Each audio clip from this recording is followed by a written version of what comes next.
It's time to talk sports. It's Hacksaw's Headlines, a panorama of the world of sports, stories, comments, and opinions. Now, here's iconic sports talk show host Lee Hacksaw Hamilton and co-host John Riley. Who wants to talk sports on a Thursday? We do. From the DIXIELINE Lumber and Home Center studios in San Diego, we welcome you to Hacksaw's Headlines, our Thursday podcast going towards the great sports weekend. Our podcast brought to you by DIXIELINE Lumber and Home Centers. You've got projects at home, at work, on the back patio, near the pool.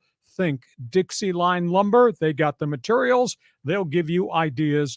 DIXIELINE Lumber. Good afternoon, everyone. This is Lee Hacksaw Hamilton, along with my irreverent co-host from left field, John Riley. We welcome you to this Thursday podcast. John, we're going a lot of different directions on this podcast. We might be here for a day and a half. There's so many topics to talk about that are on the table. Couple of program reminders.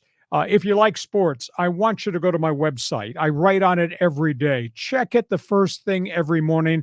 It's simple to breeze through all the data. Hell, if he gets addicted to reading it, you should too. It's LeeHacksawHamilton.com. It's all written. We cover all sports. Give me 5 minutes every morning.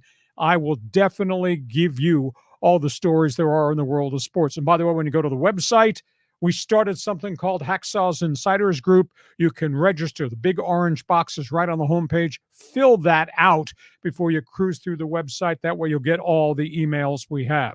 Want you to share. Tell everybody what we do. Mondays, the bonus podcast at 1 p.m. Pacific. Thursdays, the Great Sports Weekend podcast. And subscribe. That way you will get alerts every time we put stuff up on our YouTube channel, and we do that quite often. And John, we want people to give us thumbs up. Give us 5-star rating, because that really helps with how we are viewed globally with our podcast. Have we got a lot to talk about? Holy cow, there's a lot to talk about. Yeah, especially if we're viewed globally. So, yeah, you sent me the Hacksaw's Headlines, and you said, man, we got a 3-hour podcast, and I'm like, oh my God, here we go. But let's get to it. Okay, let's start. Topics on the table. Baseball. The Padres, tough game last night, but they're rolling. Hot is the weather, and the weather is bloody hot in Southern California. I don't know where you are watching us up and down the West Coast, and for the O Canada Network, I don't know where you are watching us, but pal, it was 110 in my driveway yesterday, just beating on me and bleaching the paint off my car. It's just horrible. Padres hot. Now they've cooled a little bit, but Padres are sitting there at 72-56. That's pretty impressive. They get the Mets in town. They've won 22 of their last 28 games, but they're starting to show some signs of wear and tear. I'm concerned about Matt Waldron. I think he's hit a wall. I think he's hit an innings limit, and he's never thrown this much before, and he was dazzling. He kept their credibility in the first half of the season when all of a sudden it looked like it was becoming an underachieving season. But I will tell you, last 10 starts, he's had only 2 quality starts in the last 10 outings. Last 10 starts, his ERA is 7.17. He's given up 12 home runs in his last 10 starts. He's given up a lot of hits, a lot of runs, etc. What they need is a couple of rainouts. What they need is an extra day to get him some rest and try to work on his mechanics. We're sitting here at this point in time with no idea if Yu Darvish is going to re-enter this picture in mid-September. We're sitting here at this point with Fernando Tatis facing a third MRI, the progress recovery from the stress reaction in the thigh bone area. He's getting better, but he's not done any hardcore baseball activities. I'm talking about explosive burst, running down the baselines. I'm talking about side to side, chasing stuff in the outfield. He's not even really taking any full batting practice, so I'd be concerned about that. Here come the New York Mets. This is always a good rivalry, and this is an important series, and this will not be an easy series. You know, back, John, when the season started, the Mets were awful. Do you know they're 44-26 since Memorial Day weekend? Really? And they're doing it with a ragtag starting rotation. The Jose Quintanas of the world are pitching better, and they've stayed free of injuries. And Francisco Lindor, Peter Alonso, Brandon Nimmo, those guys are hitting for some power. So I don't think this is going to be a real easy series. Ha-Seong Kim, shoulder injury, disabled list. This is going to take longer than I think anybody realizes because it's the throwing shoulder. Lucky it was not a full dislocation. Lucky it was not a torn labrum, but I think this is going to take some time. He's got some significant inflammation in there. They're probably going to do another MRI. So at this point in time, this is a team that's had a real hot run. This is a team's bench bunch has really saved them. But now suddenly they're starting to show a little wear and tear with the pitching staff. So I'd be a little bit concerned about that. My co-host is a freaking big Padre fan, even if his opinions are out in left field. John, react. Waldron has been, like you said, he was dazzling in the first half, and you just love the whole knuckleball story and everything that goes with it. But without that knuckleball, he's like a below average pitcher. And he's got a fastball that maybe tops out at 91 or something like that. So if the knuckleball isn't working, then nothing's working. And I think you may be right. I think maybe he's tired, but let's just pretend for a moment that he was removed from the rotation. And Darvish, we still don't know. I mean, who would come into the rotation? Well, they'd have to bring back Randy Vasquez. Oh, yeah. Who was pretty competitive. Yes, he was.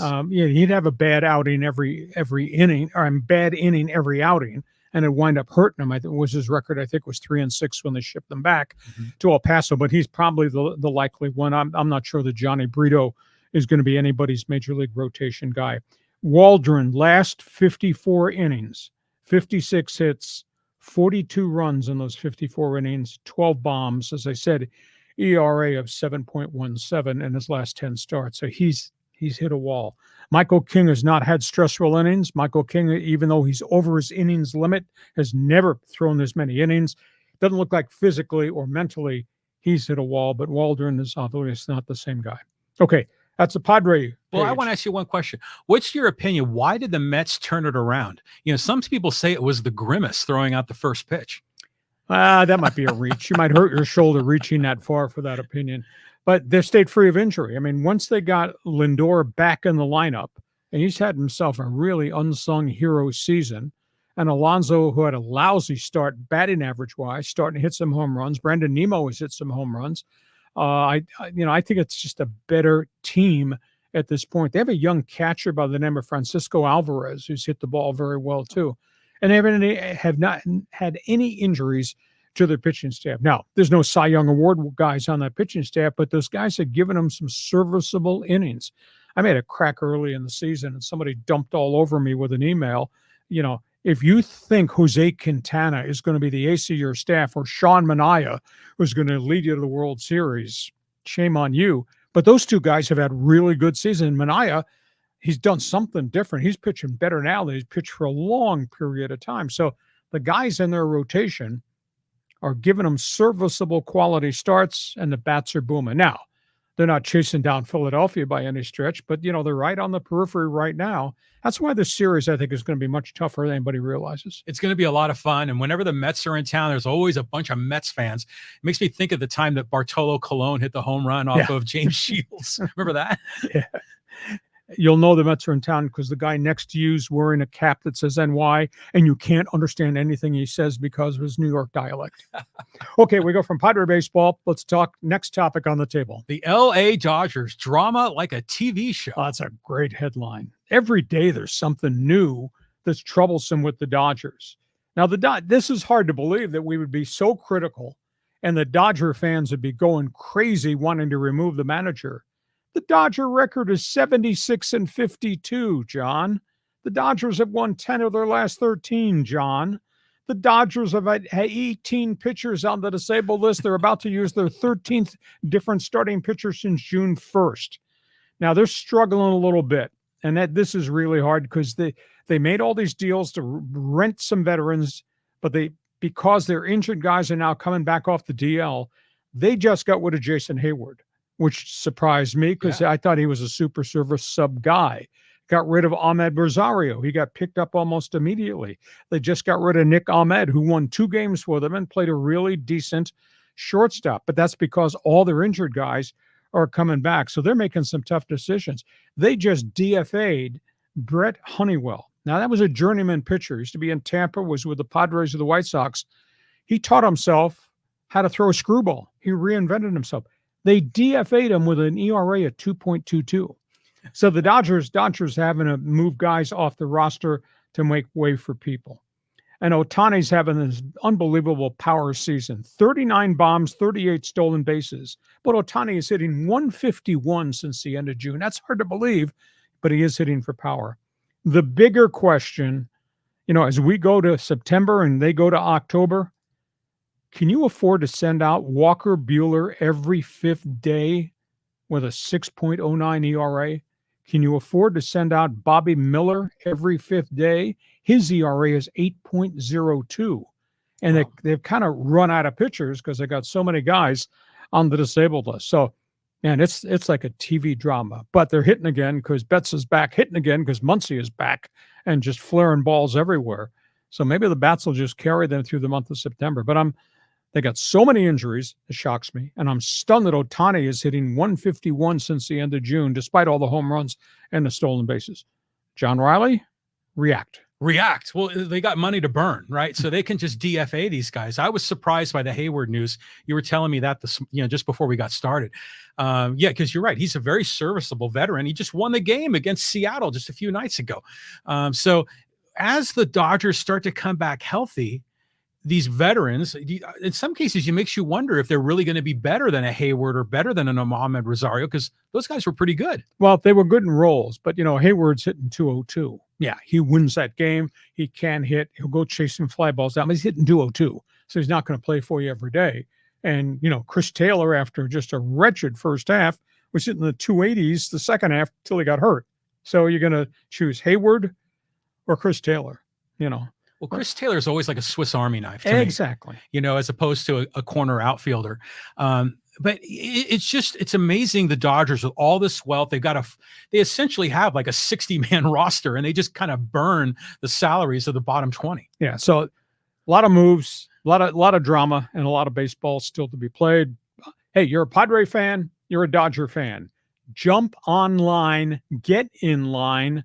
The Fans Forum chat box is open for you to call and comment on, ask a question, make a statement. Want to hear from Padre fans.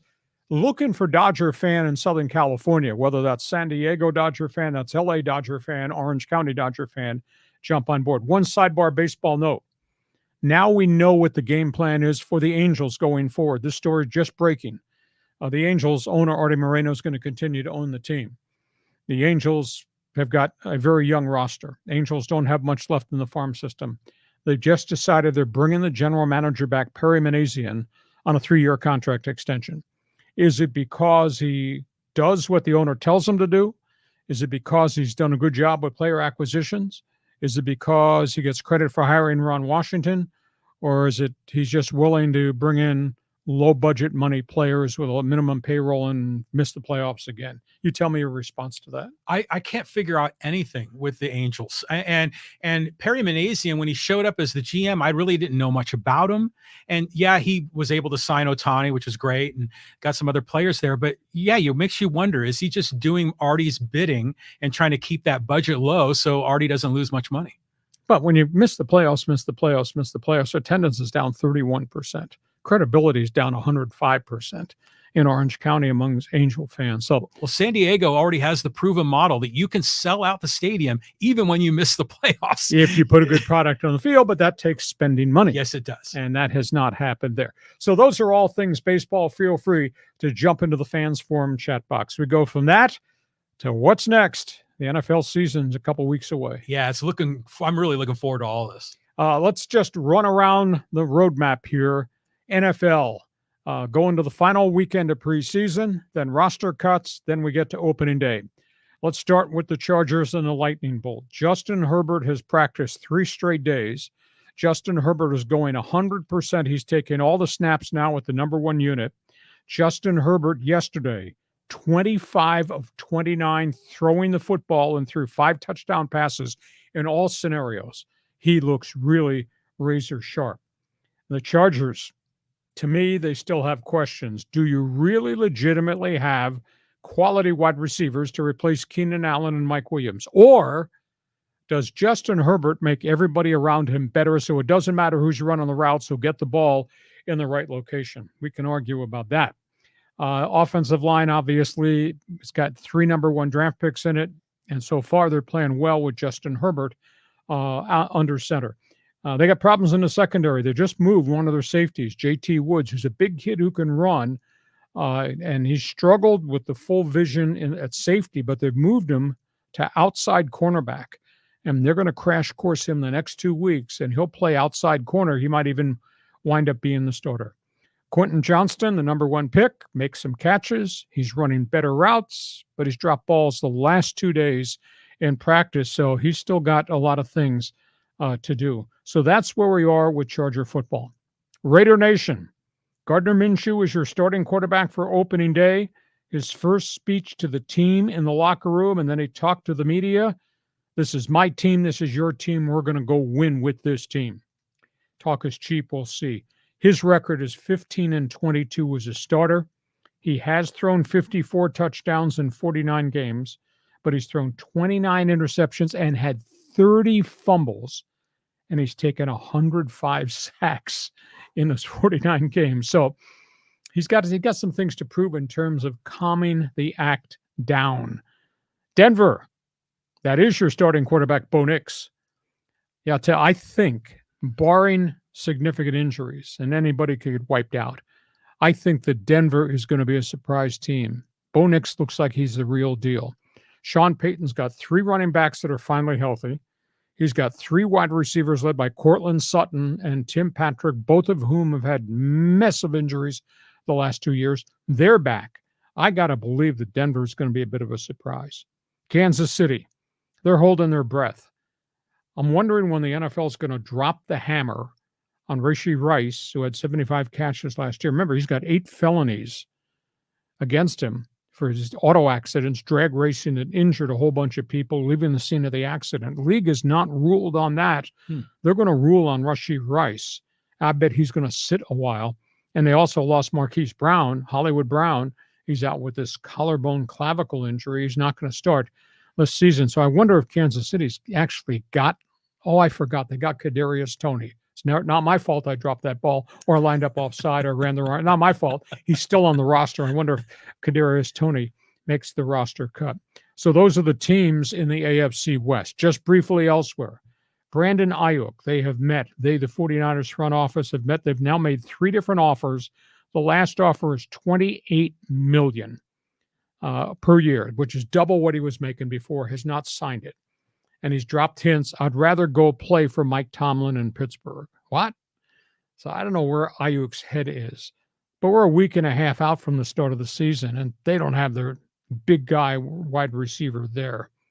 Now, things can change. Now, he's not holding out. He's in there in the meetings. He refuses to practice. So he's not in cardiovascular shape. We get to opening day. He starts missing games. He loses $813,000 per game. That's a game check. So how long is this hold-in going to go? Dallas, they continue to meet with CD Lamb. I've been told that the Dallas last offer was $30 million. CD Lamb wants $33 million per season, a lot of it guaranteed. Now, caught 135 balls last season, so that's a Dallas story. And this is a really cool story. This is off the field in Atlanta. Arthur Blank has just written a check for $6.5 million. He's given it to 4 historically black universities and colleges, 4 black schools, to help them fund and finance their football facilities. These schools are destitute. Savannah State, Albany State, Clark University, Miles College of Alabama. Arthur Blank says, this is the money. You're going to divide it 4 ways. This will go towards you fixing your football facilities. I think that's so cool. And here's the thing. These players, and for some reason, either they don't pay attention or they're lost sight. These guys are making so much money. You know, there are so many great African-American players in the NFL. Do you think they're aware of what the HBCUs meant? The Alcorn States and the Mississippi Valleys and the Gramblings and the Southerns, who had the first set of black players that went to the NFL? Do they know the heritage of what those small schools delivered to the National Football League back in the day? These guys are making so much money. What would it take for a group of African American players, and then you probably get white players join on board to each make a contribution to a special fund to distribute to all those African American Black universities to help them either financially, academically, or athletically. And by the way, that stuff is a tax write-off for these guys that are making 14 and 18 million a year. I just don't understand why nobody stepped up and said, follow me, let's help support HBUCs for what they mean to the African American community and the athletes that go there. Nobody's done it yet, but Arthur Blank just did it. So, John, I threw a lot on the wall here. Go ahead. You want to talk about the Charger quarterback? Does he make everybody better? The gunslinger, Bo Nix. What happens if Kansas City loses his two receivers? You want to go to San Francisco and solve Brandon Ayuk? I'm tired of talking about him and CeeDee Lamb and what Arthur Blank just did. The floor is yours. Well, first I have a question, because you kicked this off talking about Justin Herbert and he's in camp. And what were the stats you said, like his number of completions? And yesterday, 25 for 29. 25. I mean, that's awesome, by the way. And I think to your point, he does make the players around him better. But how in the hell are you getting those numbers? I mean, are those dig? Yeah, you dig. But I mean, the Chargers don't have a sports information guy putting out data on what's going on the practice field. So you've got sources. You dig. Good for you. I'm not saying for you to reveal your sources. I'm just thinking, how in the hell are you getting your access on this? But to talk about these other teams, I love the Bo Nix story. I thought that the Penix and Nix were the two West Coast quarterbacks in the year of the quarterback, and they were in the shadow of Jalen Daniels and some of the others guys and Drake May. And it's nice to see, they can prove that they're legit in the NFL. So I'm rooting for them. The Falcons deal is interesting to me because, first of all, to your point, a lot of these players, they do have a lot of money and they can donate as well. But you said, do they understand the heritage? I think a lot of them don't. In fact, I don't think a lot of them understand the history of the NFL. Mm-hmm. And I think that's not just an NFL thing. I think that's true in every sport where a lot of these players don't know the rich history. But you got to tip a hat to Arthur Blank for doing that, because these days it's become sort of trendy to bash on billionaires. And now here you see a billionaire making some donations to some other schools. I think that's a good thing. And I think we need to hear more about that. Do players understand where Jerry Rice came from? Mississippi Valley State. Yeah. Where did Walter Payton come from? Jackson State. Yeah. Where did Doug Williams come from? Grambling. And you take it farther back into the 60s when the color barrier was first broke. Pittsburgh was one of the first that went to the black schools to scout, and they started drafting the Mean Joe Greens of the world and things like that. And I just don't think the modern day player has any idea there. They're too busy shopping to buy their next Mercedes. And that's too bad, because they're making so much money that if everybody gave $100,000, the amount of money they could put in a pot of gold to give to all those schools in the SWAC, which is dirt poor, Southwestern Athletic Conference, and the MEAC, which is the Howard Universities, the Tuskegees, etc. They could help those schools in so many ways, open doors for scholarships for African-American students to come to get a college degree at Tuskegee or places of that nature. I just don't understand why that has not happened. Well, it's not just the HBCUs. I mean, because Max Crosby just donated to his school. So, a lot of the small schools could always use some help. Exactly. Those are topics on the table as it relates to the National Football League. If we hit your hot button, if you got a response, feel free to jump on board. Fans Forum is open for you to be part of the show. We get to halftime. This podcast is brought to you by DIXIELINE Lumber and Home Centers, 9 locations to serve you. John and I have become Dixie's best friends, best customers. And I needed windows and doors. It changed my whole house. He wanted to do things, front doors, cabinets. You ought to see his man cave. It's unbelievable. But that's all by virtue of DIXIELINE. I like them. He introduced me to them. They're my best friend. Good guys. Yeah. And it's not just for homeowners that want to, renovate the inside of their house. Builders are using it to, solve this housing crisis in America. So they're a big part of San Diego, a big part of our history and culture here locally. These are the guys, DIXIELINE Lumber and Home Centers.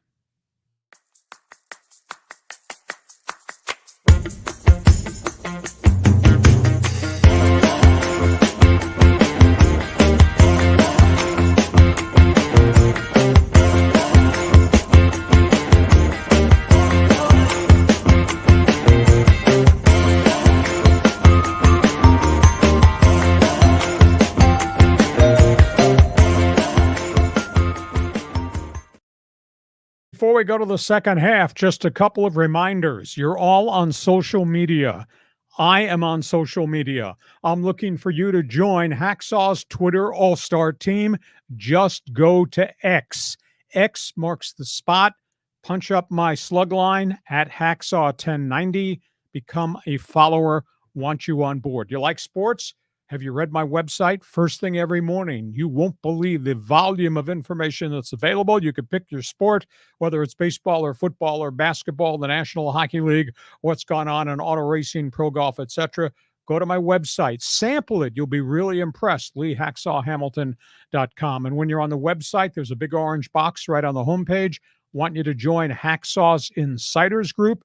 That way you'll get direct emails every time we put something special there. Also want to remind you to share, tell everybody what we do Mondays and Thursdays at 1 p.m. and subscribe. You'll get alerts when we put things up on the YouTube channel. And I'm trying to convince this guy, don't post stuff at 3 o'clock in the morning because ding, ding, ding, ding, people's phones will go off. But you'll be able to get the alerts. Give us a thumbs up. Give us a 5-star rating. That really helps with. And then, John, at the end of this thing, when we're done putting topics on the table, here comes Fans Forum. Here comes Fans Forum. So if you've got a question or comment in the world of sports for Lee, drop your take in the live chat, Facebook, X, or YouTube. You know, I see a lot of guys lined up here, and I love you all, but it's the same guys a lot of the time. So if you've never, if you're a first timer and you want to try it out, just type it in, and then the live chat, we'll see it. I'm going to give priority to some first timers. You don't want me to use that favorite phrase. What's first time caller? Long-time listener, get off your ass and get in the chat box. There you go. That's exactly right. Okay, we go to the second half. We got some other NFL-related stuff to talk about. Yeah, NFL Sunday Ticket. New news here, Lee? This is back in the front. Now, I don't want you to get upset. You know about the lawsuit, the Sunday Ticket lawsuit that they killed the NFL. The jury said you owe $4.7 billion in damages. The judge then responded through the entire case out of court, overruled what the jury did. The lawyers representing the fans and the businesses that filed the antitrust lawsuit are going to go to the 10th Circuit Court of Appeals. They're going to file an appeal. However, this piece of information just came out. You know, you can get Sunday Ticket by going on an Apple app, which means everybody's on their phone. That's how they watch the game. All right. You got to go to the Apple store to register. Okay. You ready for this? Go to the Apple store. $680. Wow. On the Apple app. And if you want the Red Zone channel included, in addition to Sunday NFL Direct TV, it's $740. People are in revolt. People can't believe the NFL says we don't price it. That's on Apple doing what they want to do. Well, that's more than if you were to sign up like through your cable TV subscriber, right? Yeah, that's $499. Yeah, so Apple, I think, wants their cut. I think that's they're going to get their cut. Exactly. So you think about that. That amount only. Oh, they get to pay Lionel Messi. Right? Yeah, exactly. For that big contract. But you know, it's interesting how everything's changing and people are watching football games on their phone. And that kind of sounds foreign to us. You know, but that's the way this whole thing's going, Lee. The amount of money, though, that's unbelievable. It's insane. But the only way they're going to get pushback is if subscriptions start to dry up. And if people don't sign up, well, then they get the message. I guess I'll ask everybody on live stream, is there anybody out there that wants it via Apple app? Are you willing to pay $680 or $740, the app plus the Red Zone? Jump in Fans Forum. Give me your response to this whole Sunday Ticket thing. Rule change. Owners have called a meeting for next week, the 27th. They're going to reevaluate the kickoff rule. I mean, there's a lot of barking going on in the NFL, especially from coaches, about we don't like this, the way this thing is structured. There's still heavy-duty hits. What they don't like is the fact these kickoff guys are hauling kicks back well beyond the 40-yard line. They're going to evaluate a different rule. They're trying to stop the coaches from changing the way players line up in formations. They've also decided, there's a proposal out there, coaches in the second preseason game decided, screw it, I'm kicking it into the end zone for a touchback. I'll put it out at the 30. Let them start at the 30. Now they're talking about taking, if it's a touchback, out to the 35. because they don't want to get burned on kickoffs. So I think opening day, regular season, it's going to be fascinating to see how coaches handle the situation. But the owners are calling a meeting on the 27th to talk about the change. If it becomes a touchback, it goes out to the 35 rather than the 30-yard line. There have been 11 kick returns in 2 weeks of preseason, 40 yards or more. Nobody did that prior. Yeah, that's good. It's explosive. It's phenomenal. So we'll keep an eye on that situation. This whole, I'll take a touchback rather than a risk of giving up a touchdown because Johnny Speed Merchants might bust a big one. His coaches are kind of freaked out by the formations and what they can't get done with the Gunners and what they used to get done there. So those are the latest storylines. You want to comment about bad kickoffs, bad returns? I do. I have a thought on this. One of the things that's interesting because we're seeing this in baseball, these potential rule changes, and everyone's freaking out about it. Sometimes rule changes are good, and then they can have a great improvement on the game. And obviously, there was a safety issue in these kickoffs, which I get. But I kind of like the fact that they're willing to experiment and innovate, and they're moving things around during the exhibition season when the games don't matter. So I think this is good. Now, to your point, they're bringing the ball up to the 45, if they're running it back. That makes the kickoffs all the more exciting. It's called pizzazz. Yeah. So in the end, I think this is all good. And, Johnny Fast Shoes in the back, I still think of Billy White Shoes Johnson. Exactly. One other sidebar football rule question. In practice and in the OTAs and now in the preseason and practice, everybody is wearing the Guardian cap on their helmets, which is the extra protection. Some of the clubs have worked a deal in which the Guardian cap actually has a team logo. It looks like an extension of the helmet. Mm-hmm. There is conversation. Is anybody going to wear the Guardian cap in the regular season? There's only one player so far that's committed to wear it. They keep studies on all kinds of statistics in the NFL, preseason, regular season. Concussions this preseason and last preseason were down 60%. Good. Why wouldn't players want to wear a Guardian cap in the regular season? Because it doesn't look cool. I mean, that's the whole reason. But I did see a lot of them, out there on the field. And I was thinking to myself, that's a dude that's taking responsibility for his own life. And I thought, good on you for adding that protection. But we were joking about that a few months ago. If they were going to have the logo and the stripe and their number on the back, and sure enough, they are. They are. Chargers do. So it'd be interesting to see if anybody regular season, only one guy, I think somebody in Denver, might have been a defensive lineman who's had some concussion problems. Why won't you wear it? Yeah. Exactly.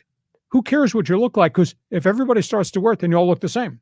And you're protecting this. And that's the most important facet of Guardian caps. Yeah. Well, some people get all worked up over helmet laws. But yeah, I think this is a good thing for the NFL. Okay. We go from pro football. Here comes college football. Yeah. And we got a big board here to put on. You want to go straight to it, Lee? Yeah. Well, college football kicks in this weekend. The first big game is Florida State, Georgia Tech in Dublin, Ireland in the Shamrock Bowl. There's a couple of other games on what they call Week 0. New Mexico and their new coach, Bronco Mendenhall, they open their season against a 1AA team. But the season is really a week down the road. A lot of conversation about how the people who left the Pac-12 to go to the Big Ten, how they're going to do.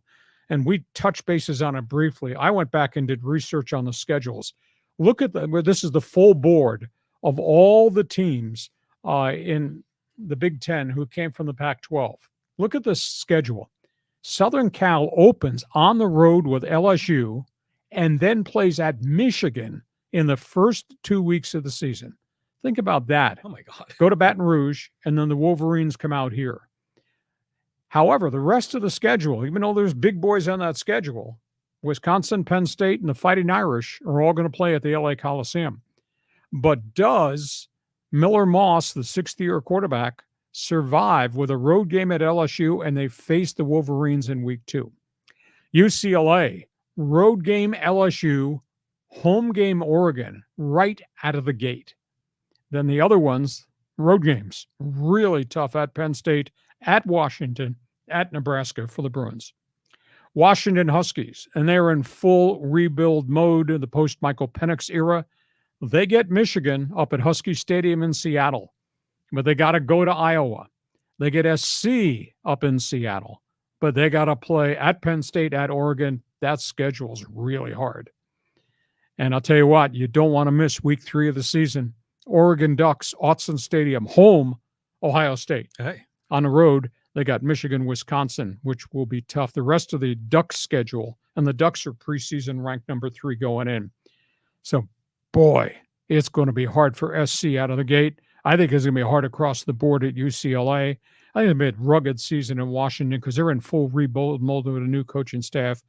And if Oregon takes out the Buckeyes week 3, I don't know that they might lose to anybody this season because they bring a lot of guys back. So, John, your response to the schedule? I love this. Isn't this? This is like big time football, And I think, the Ohio State going to Autzen Stadium there up in Eugene, that is going to be just, it's good. They got to bring NFL or college football game day there, for sure. And then maybe we'll get, was it Lee Corso out there wearing the duck helmet or whatever? Yeah, there are some big games, and there are going to be some really tough games on the college football schedule. So you got a comment? You want to talk about what we've just posted? USC, UCLA, Oregon. This is a walk in the park for them. What do you think is going to happen with the Pac-12 teams that now have their mail sent to the Big Ten Conference? Okay, Fans Forum box is open. Need you to jump on board with a question or at least an opinion. From that, Hockey Hotline is open for the Canada friends that are joining us on the network. Go ahead, John. Yeah, it's 110 in your driveway, and we're talking hockey. It's always the right time to talk hockey. Edmonton Oilers, we talked about this at the end of last week. They got ambushed. The St. Louis Blues gave offer sheets to their top young defenseman, Philip Broberg, and one of their penalty killers, Dylan Holloway. Edmonton has all kinds of salary cap problems. Yesterday was decision day. They elected not to match the offer sheets. Broberg and Holloway have gone to the St. Louis Blues.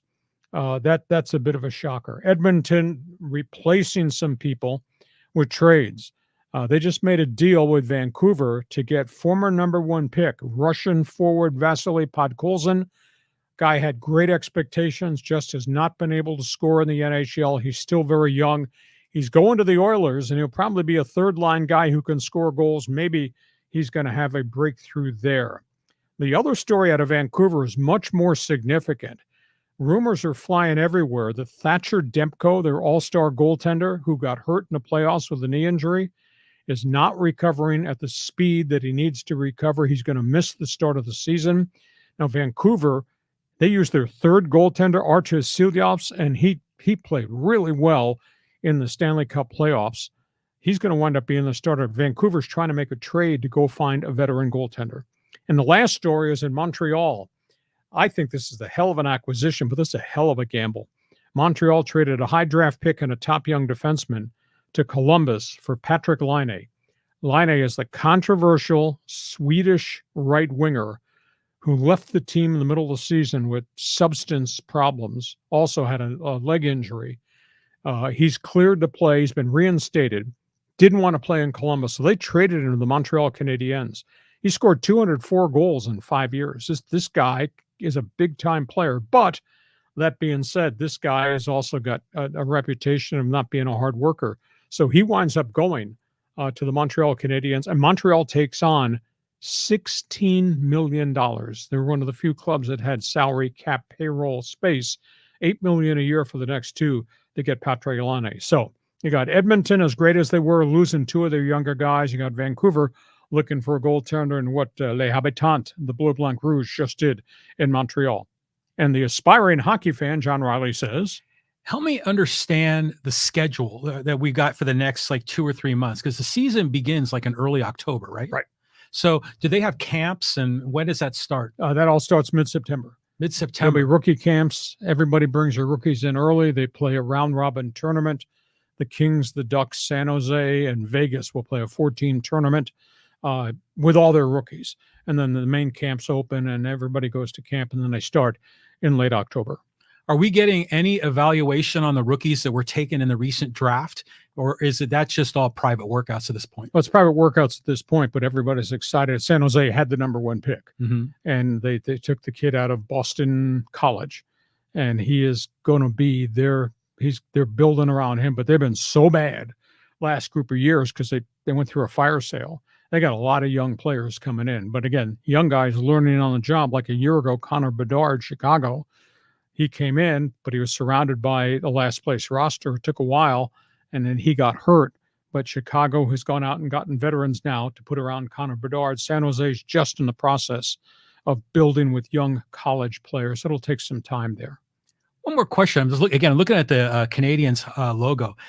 Is it the Habs or the Halves? Le Habitant is the French pronunciation for the Habs. Oh, so the habitant of the city of Montreal. Exactly. Okay, so that's where it comes from. Yes. Okay, now C, Canadians, H, Habitants. Okay, I got you. I always But for the that. people in La Belle Province, it's Bleu, Blanc, Rouge. Red, white, blue. Okay. Oh, look at you, man. You're like, I know this shtick. Yeah, you do. If you were the character on Hogan's Heroes, you'd be that French guy that was the translator, I think. Yes, that's right. Okay, that's the latest in hockey. You're a hockey fan, feel free, jump on board. We got names in the news, man. We'll get this done by Friday. Please trust me on this. Nice logo. John comes up with his high-speed sports wire stuff. Okay, let's start with PGA golf. They have teed off. This is the BMW Championships. This is part of the FedEx Cup. Massive prize money. This is a field of 50. Scotty Scheffler says, I don't know if we should be playing here. Here is Castle Park, Colorado. Elevation, 6,000 feet. Here, Castle Rock Course, 8,130 yards long. Longest course in the history of the PGA Tour. So they teed off today. We'll keep an eye on that. LIV. Have to read between the lines on this. LIV last week, televised on the CW channel here, only had 165,000 viewers nationwide. Nationwide? Nobody's watching it. Oh, my God. I watched a little bit of it. They were on the 18th hole on the final day, and I counted 30 people around the green. This is the final round of a big money tournament with the Koepkas and the Dustin Johnsons and DeChambeaus of the world. 30 people surrounded. Nobody's watching the tournaments. Nobody's going to the tournament. The whole thing is absurd. Anyhow, they got outdistanced by the Little League World Series and by pickleball that was on some other network. LIV drew 165,000 viewers in the United States. Now, where does this take us to? This is part of the story. CAA, the agency that represents great athletes, great actors, CAA has just signed a deal to negotiate the TV rights for the LIV here in the States. They want somebody with clout that is going to go to the negotiating table and get them a better TV contract. They've opened negotiations to leave CW to go to TBS. And of course, TBS lost the NBA. So your guy, Sir Charles Barkley, will be doing a studio show if they get this deal done about LIV golf. No way. Yes. That's Barkley on golf? Barkley, he's got opinions on everything. Well, you know he does. So that's the latest from the LIV. The CAA is a big firm in terms of a deal maker. Let's go to soccer. Chelsea, owned by Todd Boehly. Todd Boehly is one of the owners of the Los Angeles Dodgers. He spent $1.3 billion on players over the last 2 years to try to fix the franchise, and they're really struggling on the pitch. They have just put one of their top goal scorers, Raheem Sterling, on the trade block. They're going to move him in a transfer deal. Newcastle United, which is owned by the Saudis, has got the money and got the budget space to go get Raheem Sterling. Another one of their stars at Chelsea, Ben Chilwell, has been made available. And Leicester City, which just came out of relegations back in the EPL, they're going to make a run on him. So this Chelsea story is really big for those of you who follow soccer. That's your tidbit. Manchester City, they're in the middle of this war about violations of the salary cap and the revenue rules, EPL. They're negotiating to purchase the contract of a guy by the name of Ilkay Gundogan from FC Barcelona. This is a big-time World Cup scorer. He might be coming to the English Premier League, so stay tuned for that. U.S. Open tennis starts on Monday. Carlos Alcaraz, I should say, and all these stars, Djokovic. There's a huge controversy involving Jannik Sinner, a fast-developing young star. He tested positive for steroids up at Indian Wells in the spring in a tournament up there. Tested positive for steroids. They did an investigation, and they found out a massage therapist who was helping injured players at the tournament put a cream on to help him during a massage that had an illegal steroid. Sinner didn't know what was being given to him. They investigated. They interviewed everybody. The trainer who did it was not his personal trainer. It was another guy taking care of emergency injuries during the tournament. Sinner said, "I'm innocent. I had no knowledge." Are you not responsible for what's in your own body? That's usually the common theme around all the professional sports as it relates to steroids and that type of stuff. Anyhow, the ITA, International Tennis Association, didn't suspend him despite the positive steroid test. Now, they took the $325,000 he won at Indian Wells, took 400 points by where he finished, but there was no suspension. So some of the other guys on the tour are saying, whoa, that doesn't sound fair. It doesn't sound right to me that he had steroids in his system. He said it was accidental. Trainer said he didn't realize there was something illegal in this cream that he was giving him. You know about that kind of stuff, Barry Bonds, the cream and the clear and all that. You're educated in that stuff. Yes, Falco. So that's the latest there. I will tell you what, if you like auto racing, pal, on Sunday, this is must-see TV. The Dutch Grand Prix. We're talking about the unbelievable meltdown in Formula One racing and all the ill will involving the Red Bull team and their controversial driver, Max Verstappen, the fast-charging Mercedes-Benz, and Sir Lewis Hamilton, who's on his farewell tour, who's leaving Mercedes-Benz after a couple of really bad seasons, who's suddenly gotten hot.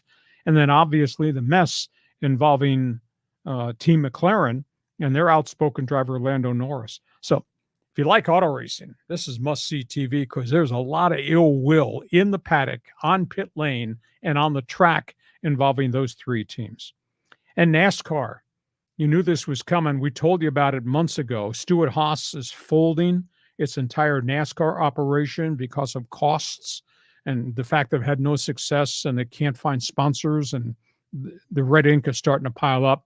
They just handed out layoff notices to 323 employees in North Carolina at their shops.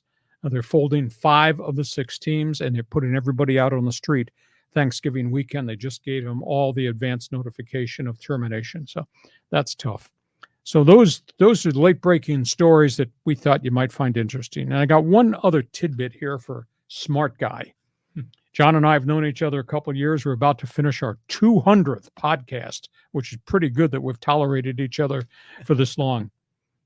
Why haven't you done for me what this YouTube guy did for Cristiano Ronaldo, the superstar in soccer? He just went on the YouTube channel, right? Yeah. On yesterday. In the first 6 hours of Ronaldo becoming active on YouTube live stream, 15.4 million subscribers in 6 hours. 6 hours? 6 hours. Wow. Almost broke the system. He went on Facebook. It's got 170 million Facebook followers. And on Instagram, 636 million. Now, you're the smarts behind my podcast. Why haven't you done that for me? We're working on it. We're trying. Those numbers staggering. But you're not as good looking as Cristiano Ronaldo. Yeah. But that's incredible right there. Yeah. I'll tell you what. 15.4 million in the first 6 hours. Yeah. I'm surprised he wasn't on social media already. I mean, so wow. That's hooked up with the right guy, and I'm stuck with some guy in left field. Some guy in left field. Okay, you want to comment on the PGA or the other topics on the table? Well, go ahead. Just real quick on the PGA. I mean, they're playing at elevation, so I think a Coors Field, the ball goes 10% further. Yeah. So that's probably why that course is so damn long. 8,130. Yeah. So that's kind of interesting, you know. So that'll be fun to watch that. The other comment is the U.S. Open. First of all, the guy that got busted, Sinner, that's a rough last name. You know, he's a really good young player. Oh, he is. Yeah, I'm sure he is. But there's been these situations in other sports where a player, and you can give them to a degree a benefit of the doubt that they got a steroid unbeknownst to them. Yeah, I mean, you subscribe to the whole Barry Bonds bullshit. Oh, no. I don't subscribe to that. That's clear BS. But there are certainly situations, I think, where players have accidentally, gotten something in their food or whatever. And to your point, they are responsible for what they put in their body. But let's just step back a moment, because I've heard some people comment on this, is what if they created a league in whatever sport it is, and they said anything goes? Like, no, you can have as many steroids as you want. Everyone's going to be jacked up. I mean, do you think that would ever work? I don't know. You're big. I mean, I know that you kept score. I don't know how you kept score on breakdance in the Olympics. You'd probably subscribe to watch whatever the Super League is, Super Steroid League. I just think it's kind of a funny idea, but in the end, it's really hard to police this sort of thing, So it makes sense that these organizations are being hardcore on it. And to you said the other tennis players, they're like, hey, man, this guy was juicing. How come he's not getting the full penalty? I think they have a right to be upset about that. Yeah, interesting. Okay, those are topics on the table, and that's what's gone on the Sports Wire, late breaking stories. We're getting ready for Fans Forum. This podcast is brought to you by DIXIELINE Lumber and Home Centers. There are 9 locations to serve you and a new 10th one opening in Orange County. You got projects? They've got materials. You got projects? They got ideas to help you at DIXIELINE Lumber. Look at the number of people. We're going to be here till Friday morning talking about these topics on the table. John, you pick and choose. Where do you want to go? Okay, let's talk USC football here with Greg. And he says, Lee, do you think Lincoln Riley is on the hot seat this year? It's really interesting because guess who's coming to the USC campus? Pete Carroll. Pete Carroll has been hired to be an adjunct teacher in athletics at USC. That's going to be fascinating because I think he's teaching a course in sports motivation or sports philosophy or something of that nature. The minute that happened, my dentist emailed me and said, Pete Carroll on campus, replace Lincoln Riley. No, that's too quick, too soon. I don't think so. I don't think Pete wants to coach anymore, but Lincoln Riley's, this is a tough year because last year was a tough year, and this is a tough year because there's no Caleb Williams there, Greg. And I think you add into the equation, he lost a lot of skilled people. He lost virtually all his running backs. He lost a chunk of his wide receivers. He has a new defensive coordinator, though the reviews on Danton Lynn, who jumped from UCLA to go to Southern Cal, have been really positive. But, they're going with a 6th-year quarterback. Miller Moss showed up here and threw 6 touchdowns in the Holiday Bowl and said, wow. And they got a really great young wide receiver. So he's got a lot of new faces, but that's a dynamic offense. But that schedule is hard. I mean, I don't know how you survive LSU-Michigan right out of the gate. I mean, can you imagine if they were 0-2? Oh, that's very possible. Yeah. I mean, but how long of a deal did Lincoln Riley sign? Forever. That's like 6, 8 years, something like that. Tremendous. And we're in what, year 3, I think? Yeah. So I don't think he's on the hot seat. I mean, obviously the fan base and the university wants him to win, but now it's a lot harder to win in the Big Ten. Well, after the debacle defensively over the last year and a half to 2 years, we'll see how good Danton Lynn is, whether or not they got enough players. They've got a great defensive tackle, but they don't have a lot of people around them because they've lost a bunch of players and they hadn't recruited very well. So Lincoln Riley's got some things to prove, but he's such an offensive genius. I mean, his offenses, I think, they're going to challenge all the defenses in the Big Ten because nobody in the Big Ten throws the ball like Caleb Williams threw it out here at USC. So they're running the same formations and the brand new wide receivers and the 1 star that they've got. So I'll be intrigued to see if Big Ten defenses can hold up. The season starts in August, right? Or is it in September? Last weekend of August. Yeah, that's what usually always works out that way. So that's like a week away. LSU-Michigan right out of the gate. That's hell. That's tough. That's really tough. Yeah. What's the nickname for the LSU stadium? It's it's in Baton Rouge. Yeah. It's got. Is it the Swamp? No, that's in Florida. Yeah. I'll think of it. It'll come to my mind. But they got to go there and they got to go to the Big House. I mean, no, Big House. Michigan comes here. Oh, okay. I got them all mixed up. But that's Michigan. Yeah, exactly. Yeah, that's going to be great. It's going to be great. Greg, thank you for joining us. This will be fun going forward. Next question. Okay, let's go here to Angel. And actually, no, let's start here with Callan. And I'll get to Angel in a moment. Callan says, I know the Oilers were stuck in salary cap purgatory, but goodness, Lee, how about St. Louis's offer sheets to Broberg and Holloway? Do you think this starts a new trend with more offer sheets? Well, no, it does not, because if you're going to pay somebody a grossly high amount, that means you got to fit it under the cap. St. Louis had cap space. Not very many teams did. Broberg is a number one pick who has spent 3 years in Bakersfield in the American Hockey League. Got to see him, played pretty well down here, but he couldn't play well up there. He showed up at the end of last season when they desperately needed a defenseman with the Oilers. And he played really well to the point he was dressing for every Stanley Cup playoff game. And anyhow, he made, I want to say, $1.2 million on the final year of his deal. St. Louis signed him to $4.5 per year. That's a phenomenal pay hike. And are you sure that Broberg is a lock-in, lock-down type of defenseman that you're going to give him a pay raise from the 1s to 4.5? And they did the same thing for Holloway, who's a physical guy and could score some goals and played well at the end of the season. But, you're taking him from $1 million and you're giving him $3 million. The total value was $13 million over 2 years for the two players. Edmonton just could not do it. But so I don't think offer sheets to restricted free agents are going to become commonplace unless you got a lot of cap space and you're willing to take a gamble on guys. But Edmonton got dinged on this a little bit because I thought Broberg was evolving finally into a good player. But I mean, outside of myself and maybe him, I wouldn't give anybody 1.4 million to 4.5, but I deserve it. Maybe he does too. But obviously the Oilers said no. And they couldn't do it because of the cap issues. Well, they have a lot of other big payroll guys. Oh. Yes, so they got to sign Leon Draisaitl at the end of this coming season. Yeah, exactly. So they have to make prioritization. But the NHL has got a flood of revenue, right? I mean, there's a lot more money going around. So if these players can get, go from the 1 point something to the 4 point something million, go for it, man. More power to you. The capitalist speaking here. He gives everybody anything they want. He's absolutely amazing. He wouldn't survive as a general manager. Okay, next question, fans forum. Okay, let's go here to John. He goes, I guess it's too late to see if Trevor Bauer can still habla inglés. Well, it's interesting. I don't know if he got hurt. He was 10-0 out of the gate. And I've not been able to find that he's pitched in the last 2 weeks. So I don't know if there's an arm injury, but nobody's touching him because he's toxic. And again, you have to be on a roster by September 1 to be eligible for postseason play.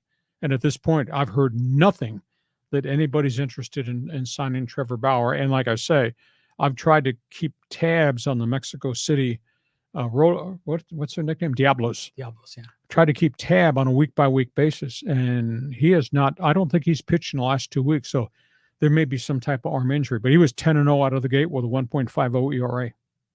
Dude's legit. I mean, he's a great pitcher. I just saw a video, I think it was on Twitter or Instagram, and it was in a, like a hitting facility that has a mound, because it's indoors. And Bauer was pitching. It was a rookie, a minor league batter. And they had the camera behind the catcher.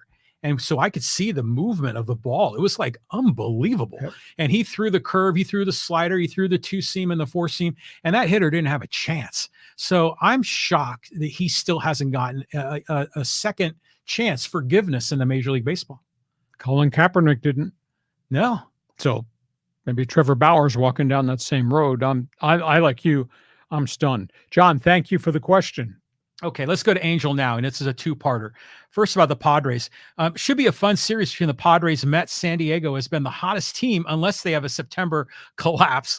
They should be in the playoff. As for the Mets, it's the power of the grimace. That's what Riley said. They dug a big hole, had a bunch of injuries in the everyday lineup. Their pitching has been really stable. I mean, we talked at the front end of the show. If you had told me the Mets would be in a wild card playoff chase with Sean Manaea and Jose Quintana as the front of the rotation guys, you told me that in spring. I said, nah, you've been drinking too much. But those guys have pitched really well and they've hung in there. And they had, they lost Edwin Diaz, the closer, for about the first half of the season. He came back and he wasn't right, but he's dialed it in since that point in time. So they like Carlos Mendoza. I think he's done a good job as their manager. So collectively, they're playing pretty well together. And like I said, I think 44-26 since Memorial Day. They're just a shade above 500. So that shows you how really raunchy they were first couple of months of the season. But this will be a good series. And, Padres can't afford to get on a skid here because the Dodgers are 4 up on them right now. And Arizona's got all these injuries, and that's a big issue. Arizona's lost 3 of their best bats. They're all on the DL. And Arizona can't afford to slip too far back either. It wasn't too long ago that we did one of those 1-minute vertical videos where you were bashing on the Yankees, the Mets, and the Padres, saying that the big money spending isn't working. These teams they're blowing up their economic model. It's all failing. And now look, the Mets are back, the Padres are back, the Yankees are right there. So everything changes. You want me to say I'm sorry? No, it's just the world changes, right? Okay. So this is the other half of Angel's question. He goes, I'm going to miss Brent Honeywell. He had the coolest name in Dodgers history since Rick Honeycutt. He was a very highly regarded pitcher with Tampa Bay, and then he hurt his elbow, and he bounced around and he lost his ability to pitch, and he wound up in Pittsburgh. He taught himself how to throw the screwball in Pittsburgh, and he started to pitch well, and then he wound up going to the Dodgers. Now, they DFA'd him because they got a roster numbers problem. They had to get somebody on the 40-man roster. Somebody had to come off, and he was the last guy there. So if he goes to Oklahoma City over this next month, I think he's going to come back if somebody else gets hurt. And you got Walker Buehler can't get people out, and Bobby Miller is just struggling with his mechanics and location. And if you can't trust either of them in the playoffs, you have to remove them from the playoff roster because you can't start them, then maybe Honeywell winds up. We just have to see when you are DFA'd. If I DFA you from this podcast, I have 10 days to trade you or release you or get you to agree to go do somebody else's podcast in the minor leagues. So there's a 10-day window for Honeywell to accept the assignment or the Dodgers to make a decision what they're going to do. Goes to Oak City. I bet maybe he comes back. Dude's got a lot of skill. And I remember when he was on the Padres, I would watch him and I was always rooting for him because he was the big prospect. He had a lot of injuries, but you could tell that when he was on the mound, his mind was constantly going, and he would get frustrated with himself or frustrated with the umpire. I think he's his own worst enemy. Could be, but he was learning a new pitch. That takes time to configure how to control it. And, it's like Matt Waldron saved the Padres the first half of the season, and he's hit a wall. He's hit a wall with innings. I don't know if they've figured out the knuckleball or he's lost his faith in the knuckleball, and the knuckleball helps set up the 91-mile-an-hour fastball. To what you said early on the podcast, he's just become a mid-level pitcher who can't control the knuckleball, and he can't get by with a 91-mile-an-hour fastball, curveball, whatever else he throws. But it takes time, and Honeywell had to teach himself the screwball, and I was very impressed. When he pitched with the Padres, he was messing around with it. He went to the Dodgers, and he just started to throw it a lot. And like I say, anybody's got a 2.21 ERA should probably still be in the major leagues. He's just kind of a victim of these numbers crunch games that the Dodgers have to play now that they're getting all these injured guys back. But he goes to Oak City for another couple of weeks. He might be back, and he's already eligible to be on the postseason roster as, setup guy, long relief guy, etc. Yeah. He'll land somewhere. But I do like Angel's point, Honeycutt, Honeywell. It's easy to mix those up, especially when they're both wearing Dodger uniforms. All right, we move on. Next question. Okay, let's go here to Chris.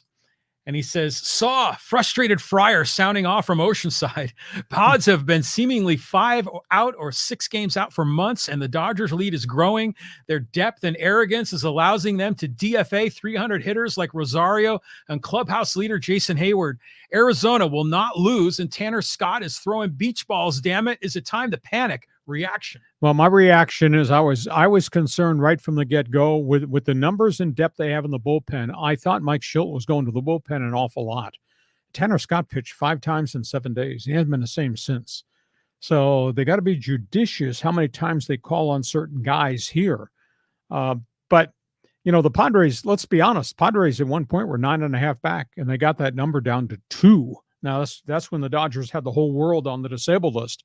Now all these guys are coming off the IL, and the Dodgers they're hitting the ball better, although I still think the Dodgers are a little bit wafer thin in the pitching rotation. When we start playing real baseball in October, I don't know that you can afford to send Walker Buehler and Bobby Miller out to the mound. And you never know what you're getting from Kershaw from one start to the next. So that's 3 of your top 5 or 6 guys, John, because Yamamoto's still not back. And it does not appear there's going to be a reappearance of anybody else off the DL. So suddenly the Dodgers are really wafer thin in the starting rotation. Yeah. And imagine, we get into the playoffs, you don't necessarily need 5 guys, but if you're not going to be playing like one of those little 1 or 3 game series, you're going to need 4, right? And remember, it used to be on a 7-game series, your number 1 would pitch on game 1, 4, and 7. They don't really even do that anymore, do they? Well, again, some of the series are now best of 5 or best of 3 in the first round, the wild card round. But some of that's got to do with days off because they do space it now.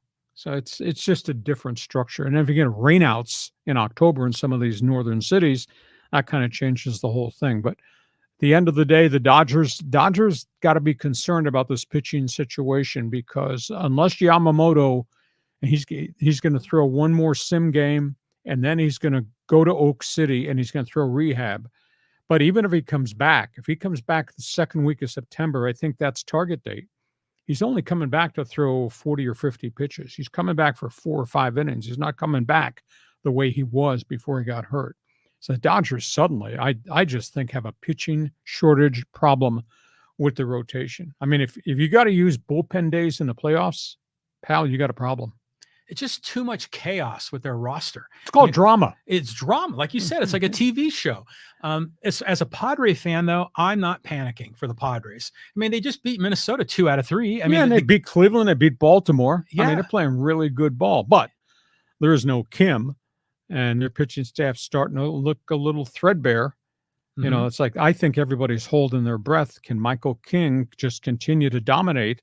Because he's well beyond what he ever threw before innings was. He's not the problem. No, I'm not saying problem, Yeah. but you wake all of a sudden, he could be fatigued. We know what's happened to Waldron. Right. And I don't know if there's going to be a Yu Darvish sighting. I would think by the first week of September, if he's coming back, he needs to be back because he needs to get some game experience to get ready for whatever postseason looks like.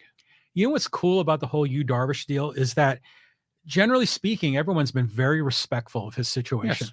They haven't been probing, and usually the TMZ or someone will come up with some crazy storyline on this. So I'm hopeful he comes back. And if he's still throwing, he's working out, then I think there's a chance. Yeah, but he'll also need ramp up time at the major league level. Oh, of course. He'll need rehab games, things of that nature. So we'll just track it as it goes. Chris, thank you for joining us on Fans Forum. Okay, let's move on and let's go to we already worked in Cal. Let's go here to Neil. He had a couple of them. He goes, first of all, checking in from the Arco parking lot in San Dimas. But Neil went on to say, I thought it was kind of a funny one. He was taking a crack at me. Where was it? It's you got to find that one. Yeah, there it is. You. Yeah. Go ahead. Vetting must have missed John's diverse sports knowledge to keep up with the saw. Listen, it's all his responsibility. I would not be here doing this if it were not him. We would not be a success if it were not for me. Because he does have crackpot opinions from left field, but that's okay. There's a balance here. He knows the IT technical stuff, and I know sports. Oh, no, I don't mean to say that. No. But it is cool. I mean, speaking for myself, I've always been a longtime fan of you. What the hell's wrong with you? Well, there's the best 15 minutes in sports, man. Damn I never right. missed that back in the 90s. And so for me, I mean, I really mean this. It's just a thrill to be able to sit across the table with you and do this twice a week. You are right. I am bleeping brilliant. Yeah. Thank you. No, it's awesome. I shouldn't say that. And you know more sports than, anyone in the world. And so it's amazing how you get questions like from every sport on every angle. And man, you have got data, not just a BS response. I mean, you have facts. More times than not. More, yeah, like probably 98% of the time, So I mean, this is all good. So we're having fun. We respect each other. We give each other space. We do yell at each other off the air, and we do exchange text when he's yelling at the TV, like I'm yelling at the TV. Okay, here Gregory had a comment. He goes, "Hey, Lee, Patrick Lane is born in Finland, not Sweden." I was close. I've visited both. That's right. Patrick Lane he was in Winnipeg, and he was a really good player. But he had a lot of issues with front office and coaches, and they traded him to Columbus. And Columbus turned out to be a miserable situation. And then he got hurt. And then Laine was put in the NHL substance program. And then he told Columbus, I don't want to play here anymore. So when you kind of acted your way out of Winnipeg and out of Columbus, there's a reputation that's kind of tied like a tin can to your tail. So he's got a chance to, they need goal scorers. They got a lot of young players in Montreal. He's got a chance to be a star, but is he going to be a star? I think of him and I think about the other guy that was in Winnipeg, Pierre-Luc Dubois. I mean, think about it. Those two guys are supposed to be the future of the Winnipeg Jets. And Dubois is on his fourth team now. You know, the Kings got rid of him and shipped him to the Washington Capitals. So there's some guys that need to wake up and realize you're going to run out of places to play if you don't fix your reputation. The reputation for Line is kind of tainted. But he's going into that's a situation where he could be the star leader. But I'll tell you what, playing at Montreal, the Montreal press, the Canadian press, the French press, that's like playing at Yankee Stadium. If you don't work hard, if you don't produce, if you screw up, they're going to make your life really miserable. So he's walking into a cauldron of controversy if he can't be a star player. You've been to both Finland and Sweden? Yes. Which did you like more? I liked all of them. I love Norway. I just had a blast. Mm-hmm. But I went to Scandinavia. I hit all the places. I went to Amsterdam, northern Germany. Then I went to Finland, Sweden, Norway. A lot of Vikings history there for you? A lot of history on everything, including Carlsberg beer, which I kind of fell in love with again. There you go. I stood on a street corner in the first day in Amsterdam, coming out of the hotel. I stood waiting for the lights to change. And I sniffed. I said, "What is that?" Oh, that is what that is. Yeah. Yeah. Yeah. And A little reefer madness. yes. And then 2 blocks down from where we were with this tour group, it's blinking red lights. And if you turn left, you go into the red light district. And wifey wouldn't let me turn left. I want to go down and see it. You know, the girls in the windows. Yeah. And I need photo validation that I was here. No, we're not going down there with that. But I went to Amsterdam, loved it, and went to Oslo. I wound up going to Helsinki, which is the home of the great award, academic award. Oh, the Nobel. Nobel. Yeah. I went to the Nobel headquarters. That was a really cool experience. And then I went to northern Norway, up on the fjords, which were magnificent. It was just, what an experience that was. So, and then Helsinki was flat country, and I was in southern part of Finland.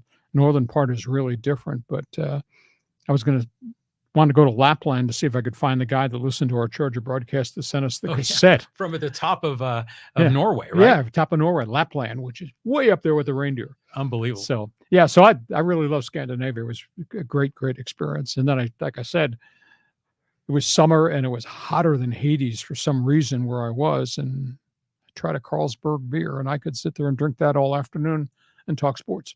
That's good living, man. Yeah. I love the TV show Vikings when they're in those fjords. Oh, yeah. It's a really good show. Okay. Gregory had another comment helping us out here. He says the LSU stadium nickname is Death Valley. That's right. Baton Rouge, Death Valley. Yeah. Yeah. So I love how these stadiums have like their own sort of brand, you know, their persona. Their persona, the identity. What are some of your favorite stadiums you've visited? I liked Autzen Stadium. It is so electric up in Eugene, Oregon. It's really cool. Husky Stadium, right on the lake, on Mont Lake. Beautiful facility. Coliseum's different. I like the Coliseum. I did Trojans football for 3 years, but it's so big. It's so mammoth. It's so old. It's got a different feel. Rose Bowl is kind of cool because you're sitting right there. I mean, you're right on top of the game in Pasadena. Arizona Stadium, home of the Wildcats, that's kind of off way back. Sun Devil Stadium was neat, at least Sun Devil Stadium when I was there, because that was massive. It was big. It was 72,000. Arizona State was really, really successful. Strangest one is a small stadium in Pullman, Washington State. It's like built into the side of the campus, and it's like seats 30,000. And you go there in late fall, man, the wind blows through Martin Stadium. It is so raw and so cold because it's up on the Palouse. It's near Spokane, and it gets cold up there. That's a tough place to play. As Mike Price, the coach, used to say, it's cougar weather. We love it up here. It's cougar weather. So didn't like Berkeley Stadium, home of Cal. Stanford's new stadium is neat, but it's empty because hardly anybody goes to the games, which is kind of sad because Stanford's had some good seasons under the former head coach, David Shaw. So I've been all these different places. Strangest place I broadcast from more recently, the Kibbe Dome, Moscow, Idaho. Dome Stadium for the University of Idaho Vandals. They play in a dome. Yeah. They're the ones that have the field goal goalpost right against the wall. Yeah. Right? Yeah. And then Northern Arizona, the Lumberjacks, they play in a dome stadium in Flagstaff. But they don't, if they get 12,000, that's a big crowd for them. It's just a strange environment. Now, the Arizona State Stadium, if I remember, is sort of built into one of those red rock facades. And isn't that kind of near where the Angels spring training is too? Well, that's Diablo Stadium. That's the other side of Tempe. Okay. But no, it's right on the edge of the campus. It's monstrously big. When I worked in Ohio, I'd been to Ohio State and Michigan games, and that's a phenomenal experience. And I came out here, and that was 72,000 at Sun Devil Stadium when I did Arizona State football. It was just a really different experience. But because it's so bloody hot there, we were in an enclosed press box. You had sound that was pumped into our headsets from a microphone, but that was a glass enclosed press box, air conditioned, because so unbelievably hot. Mm-hmm. So. It's cool. Your history and all the places that you've been. I mean, literally, you could write 20 books. I bet. No, I don't have time for 20 books because I'm doing this. Weirdest place I went, and I just revisited it when I first broke into broadcasting. And we'll get back to more important questions in a second.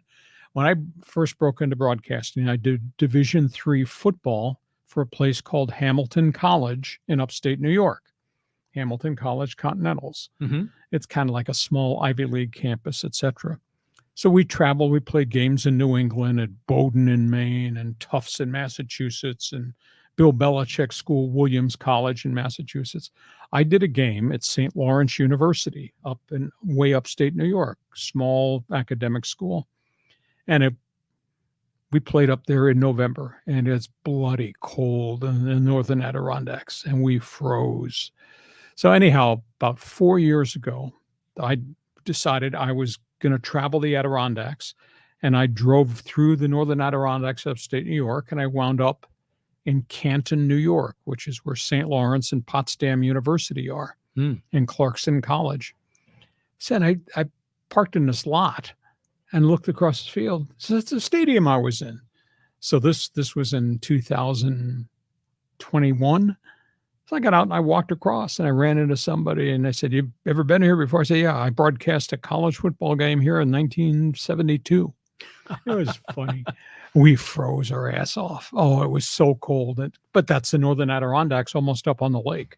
So that's where I've been. That's what I've done. It's not important to anybody but me. It's a memory. No, but it's good. I mean, people love stories. Yeah. And walking, down memory lane. That's what you used to always say. St. Lawrence University. Okay.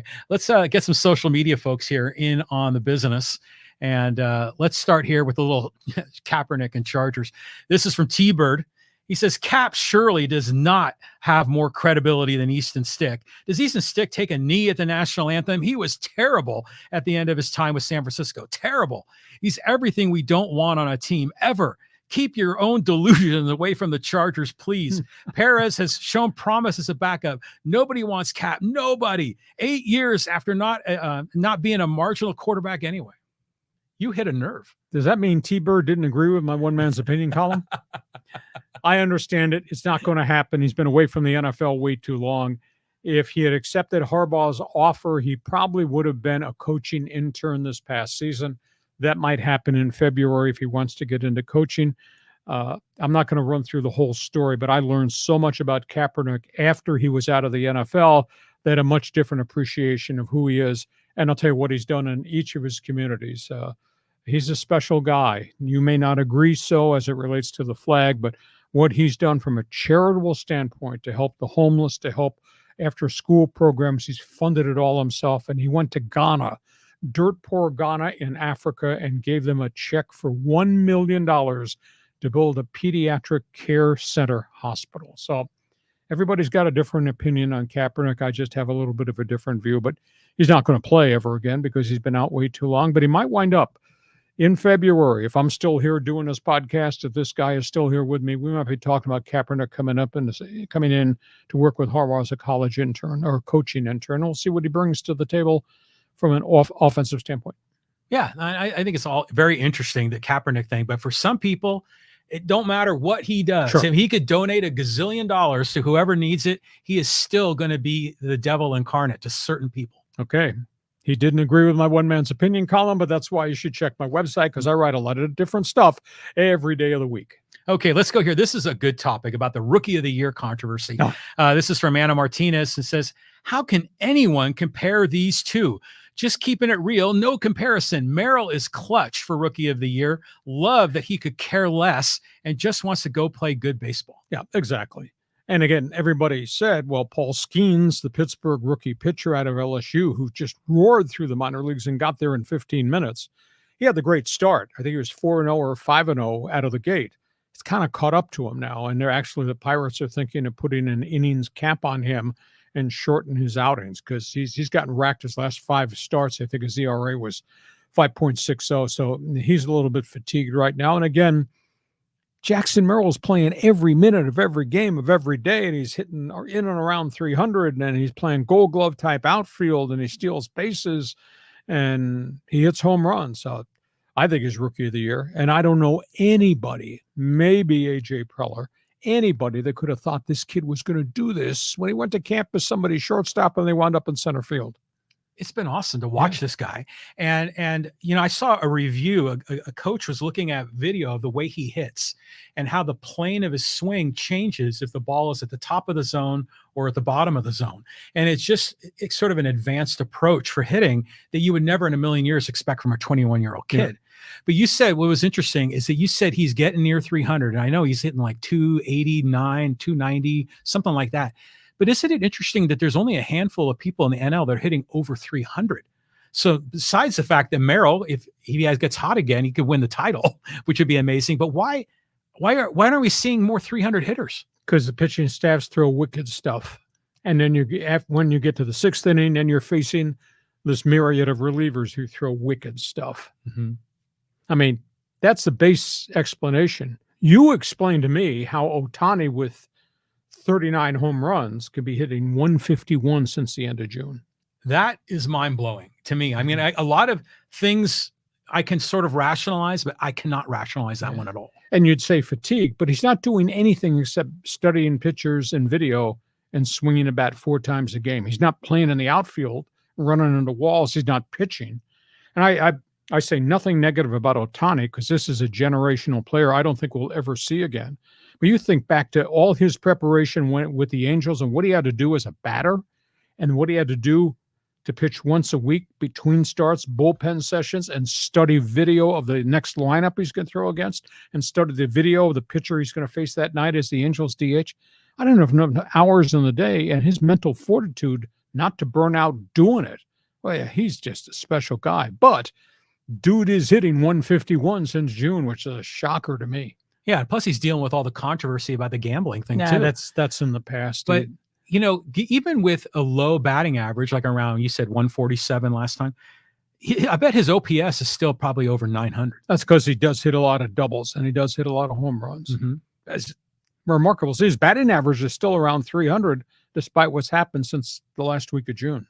Amazing. Yeah, I think so too. Thank you for the comment, and I do believe Jackson Merrill will be on a Zoom call with us at the end of the season, Rookie of the Year. Yeah, that'd be pretty sweet. That's cool. All right, let's move on here, and we'll go here to where is it? It's this one. This is Sausage Skippy. He goes, I'll tell you, this is, talking about Raider Nation. He goes, I'll tell you after week 8, in terms of if Raiders had enough to compete. P.S. My Labrador and my 5-month-old granddaughter still have the same number of Super Bowl rings as your beloved Chargers. Well, Sausage Man, why don't you just worry about the opening weekend of the season at SoFi Stadium? Gardner Minshew, Justin Herbert.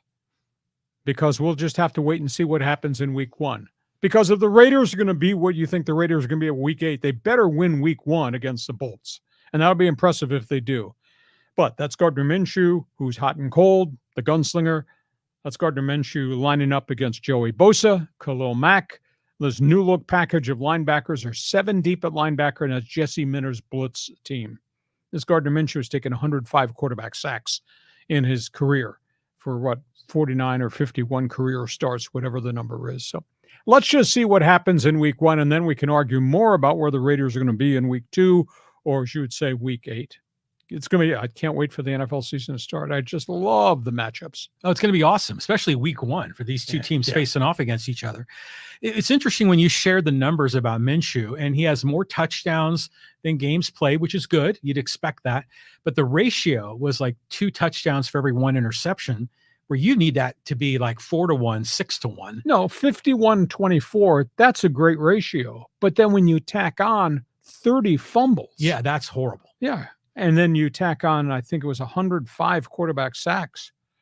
That's just way too much indecision making plays. Mm-hmm. So we'll just find out opening weekend, and then Skippy will be back, and either I'll be paying him off or he'll be buying beer for all of us. Yeah, Raider fans still will never forget the fact that they have 3 Super Bowl rings. You can never take it away from them, and it just pisses Charger fans off to no end. That was back in the day. I mean, that was a few third downs ago. Yeah, that was Ken Stabler and 2 Jim Plunketts, if I recall. That's true. Yeah, so that was a long time. Okay, let's get the last social media in here. A little more Dodger comments. This is from RVR Saki. It says, it's MLB, and they had that stupid pitching clock. Pitchers can't rest their arms, and no tar on the ball. You have to grip the ball harder to throw it. Well, pitchers have to grip the ball harder if they're going to throw with the violent arm action and the ball movement now. You know, I had a pitcher explain to me the grip that they have to use. So you get the grip, the violent arm action, and the velocity. And the wear and tear factor here is unbelievable because of the grip. Everybody's doing it because that makes them unhittable. They're doing it so they can have a big payday. And as John and I have tracked during the course of the year, there have now been 53 elbow ligament surgeries since the last week of February. That's star pitchers. That's top young prospects. That's 53 guys facing 14 to 18 months out of baseball because everybody wants to do this, even though there's great risk doing this. And you can't convince these pitchers not to do it because they want to excel and they want to be stars, and that means mega contracts. It's tough. Would I do it?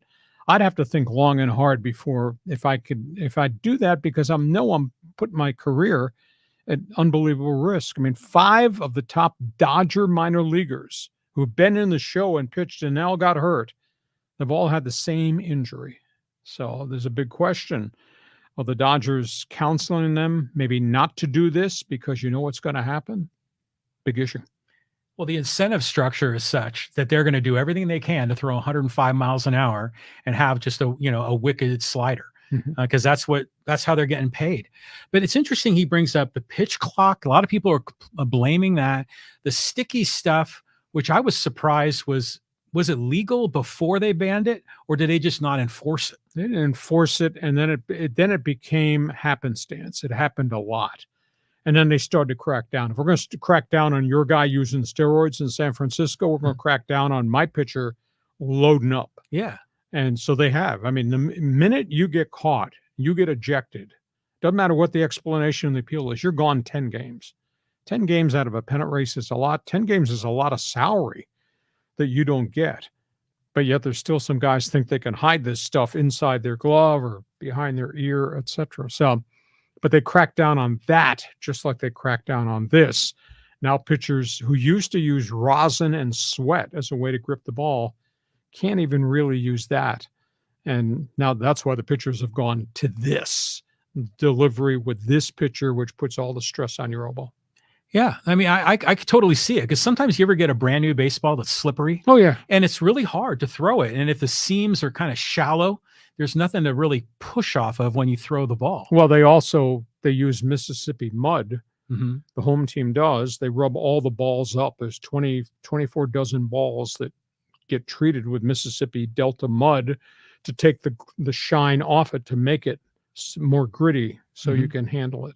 Well, what about Gaylord Perry? Because he threw the spitball, but the spitball, I can't imagine. I mean, is it literally spit that people put on the ball? Or Vaseline or some Vaseline, I can see how that would affect it. I always wondered how spitting on a ball was going to really make it dance more. Well, it's just the grip, right? It's the grip. Your fingers are wet. Yeah. Now you can't do that in baseball when you're on the mound. You stand on the back of the mound. Guys do this all the time. Yeah, it reminds me of Joe Montana. Yeah, man, but you have to wipe it off, etc. But Gaylord Perry is unbelievable. The stories of Gaylord Perry and the Yankees, Billy Martin. I was working in Cleveland at that point when Gaylord was towards the end of his career, and he's still a vibrant pitcher. And he was loading stuff up and striking guys out and throwing one-hitters, and Billy Martin would go crazy. And Martin would come out of the dugout, and he would challenge the umpire, go out there. You got to go out there. I have a right to ask you to go out there because he's loading the ball. And they'd go out, and they'd look on his belt, and they'd look at his hat, and look in his glove, and they couldn't find it.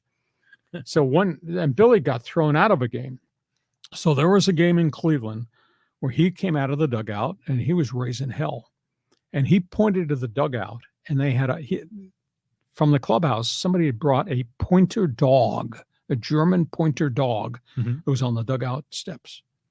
And Billy Martin told the umpire, I'm going to let this dog loose because he can sniff drugs and illegal stuff. And he's going to run to the mound, and he's going to sniff Gaylord Perry. The umpire threw him out of the game for that. Get that dog out of the dugout. And Billy Martin would just have a nervous breakdown over Gaylord Perry. But that was a different era, and they've changed the whole game since that point in time. Doesn't that remind you of Buck Showalter and Joe Musgrove? Well, yeah. Check his ears. Yeah. And then they couldn't find anything, and then Joe's walking off the mound. It's awesome. You're not cheating. You're not trying. Good stuff. Hey, listen, we hope you have enjoyed our elongated podcast. Geez, we got through. We didn't get to Friday morning. We were worried this was going to go a couple of days. We had so many topics on the table. Hope you enjoy what we're doing. Couple of items. I'm looking for people to join my Twitter all-star team. Follow me at Hacksaw1090. Just punch it up when we're done with this podcast. Check the website. I write on it every day. You won't believe the volume of information. You give me 5 minutes with breakfast in the morning, I'll give you every story there is in the world of sports. Share, tell everybody what we're doing on the website, what we're doing with the podcast Mondays and Thursdays. We invite you to subscribe so you get the alerts even at 3 o'clock in the morning when John puts stuff up on the YouTube channel. And of course, we'll be back here on Monday with bonus coverage. And a program note, coming in to co-host with us on Monday, our friend, the coach, John Quintera, is going to join us Monday. We'll talk pennant race baseball and the opening of the college football season with a coach. He'll be here on a three-way conversation. So tell all your friends, Coach John Quintera is going to be with us on Monday. John, have yourself a great sports weekend. Right on. Yeah, week 3 of the NFL preseason, and we got pennant races all over baseball. Good deal. Thanks for joining us. This podcast is brought to you by DIXIELINE Lumber and Home Center Stores. Build it, fix it. You will enjoy it in 2024 thanks to DIXIELINE Lumber. Have yourself a great sports weekend. Thanks for being with us on Hacksaw's Headlines. Join us again for Hacksaw's Headlines on YouTube, Facebook, and Twitter. And find the audio version on your favorite podcast apps. For more content, go to LeeHacksawHamilton.com.